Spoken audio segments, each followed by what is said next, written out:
to establishment.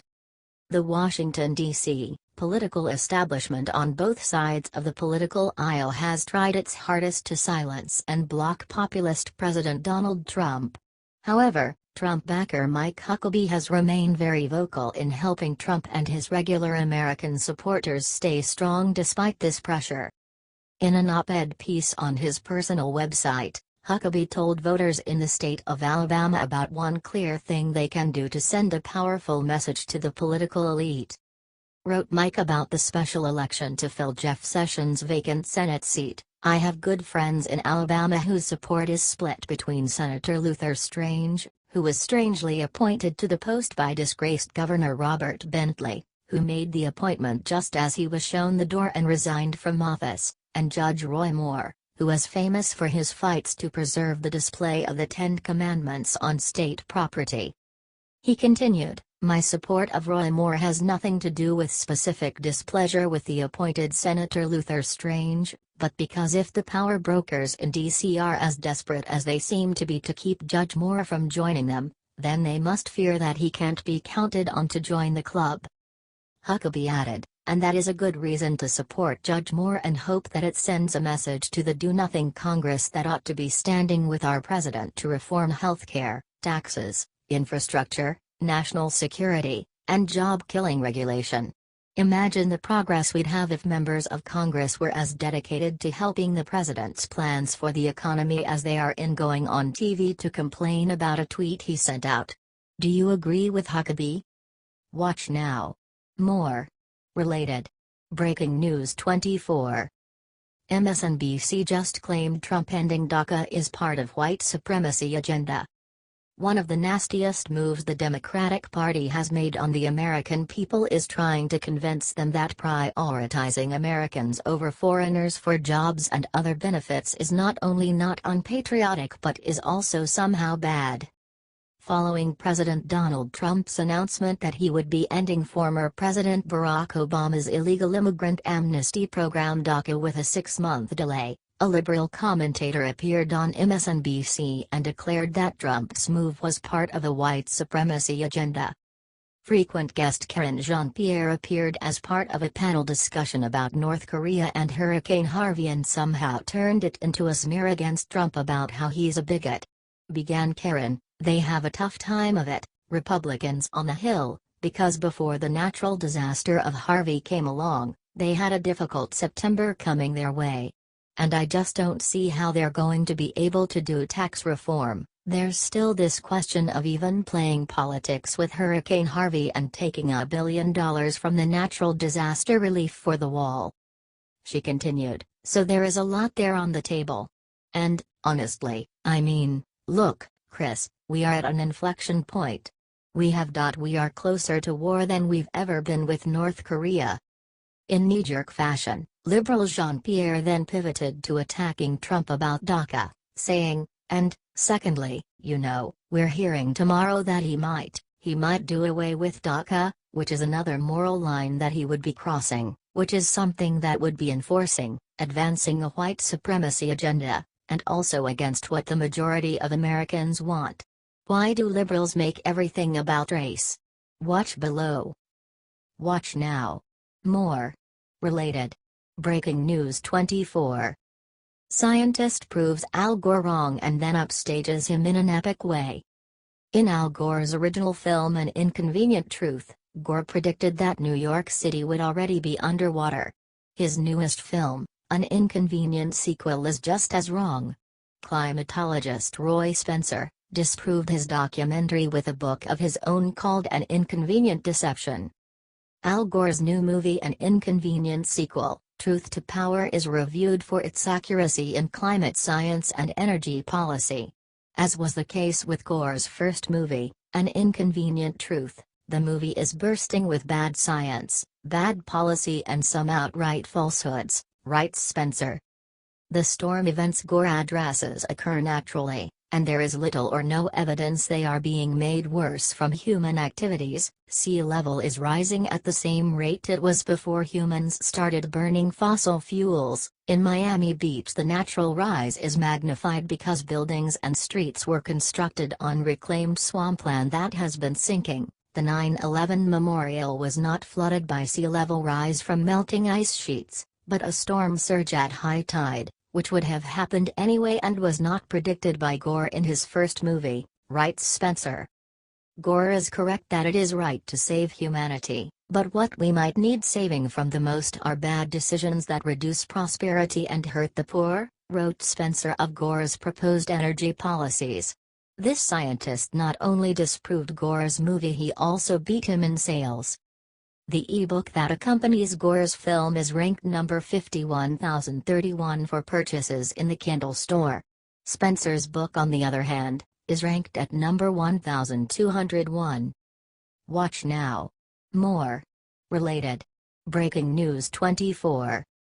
Breaking: beloved Fox host just abruptly retired after 18 years. There has unfortunately been a great deal of staff turnover at Fox News in the past 2 years. The conservative network has witnessed the departure of leading on-screen personalities such as Bill O'Reilly, Greta Van Susteren and Andrea Tantros, as well as behind-the-scenes leaders such as Roger Ailes and Bill Shine.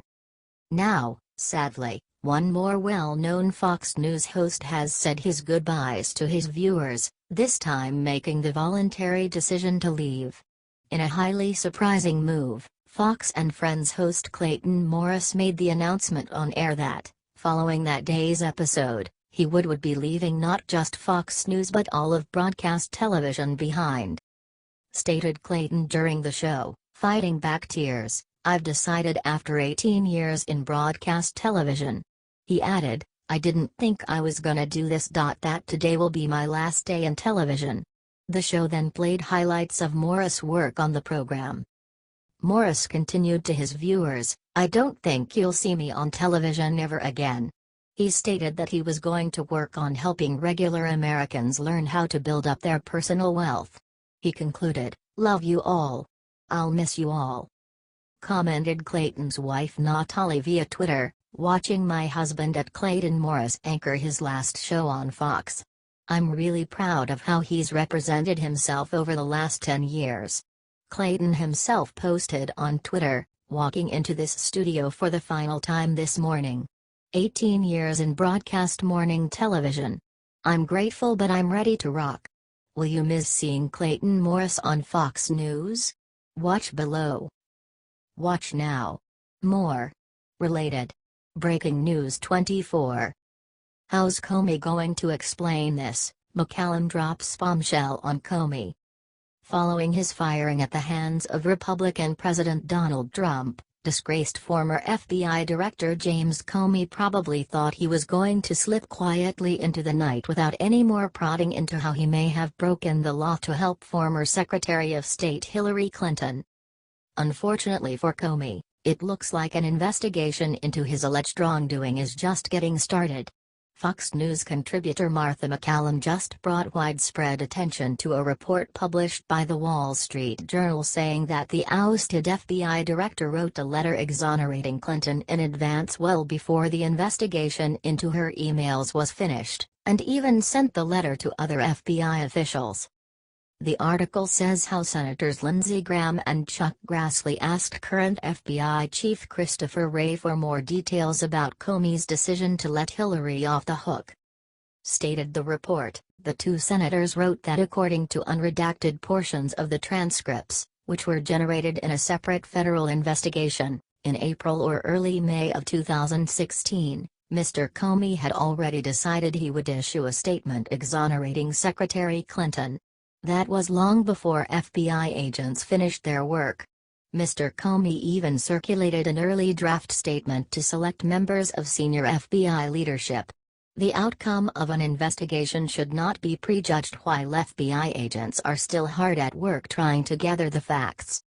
The article continued, as of early May 2016, the FBI had not yet interviewed Secretary Clinton.